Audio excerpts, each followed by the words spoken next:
was the worst The one. one in October last year. October a Like year 2 years ago, the Halloween snowstorm, because all the trees still had leaves, and then they got all this snow on them, and it was just too heavy. I think they lost 1,000. They lost or eventually doomed 1,000 trees out of 26,000. So, like 4% of the trees in the park were killed or got a death sentence in one day.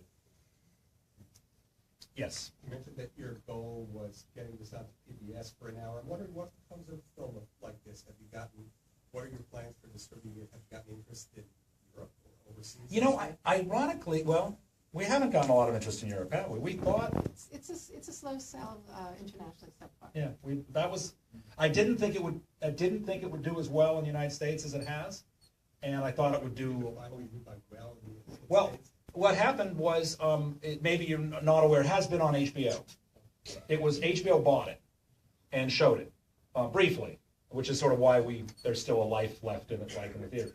And HBO is about as good as it gets when you make an independent film and try to get it on television. And it is coming out on DVD on Tuesday, be available on all the regular sources.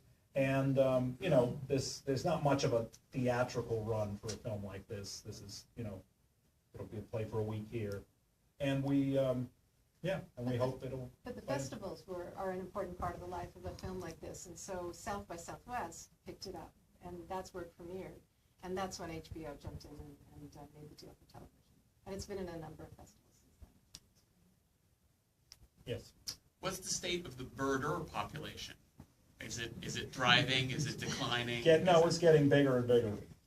Yeah, It's becoming a. yeah, there's Yeah. definitely young birders at Central Park right now, that I know. And actually the young birder community is really strong at the moment. We've got Facebook groups and we're all modern and stuff, but and it's great because we communicate with young birders all over the country. I've attended 4 young birder camps now in the summer. It's great. And I think you said it during the interview, we didn't use it, that I think we asked you something like, do your classmates tease you and that kind of stuff. And you said actually not. They said they were actually kind of. It's cool. It's It's your own quirky thing that you go and do without us. But, Yeah. it's And cool. I've gotten that sense. I've gotten that sense too, that Tom might have been one of the first people that made me realize that Tom's pretty cool. That that he didn't think I was totally weird for being a bird. That it was kind of I think it's past some stigma about you're totally nutty if you go look at birds. It's sort of like that's kind of like what I feel about a fly fisherman. It's kind of cool. I'm not going to do it, but it's like being out in nature, and it's kind of that whole thing they do is kind of cool.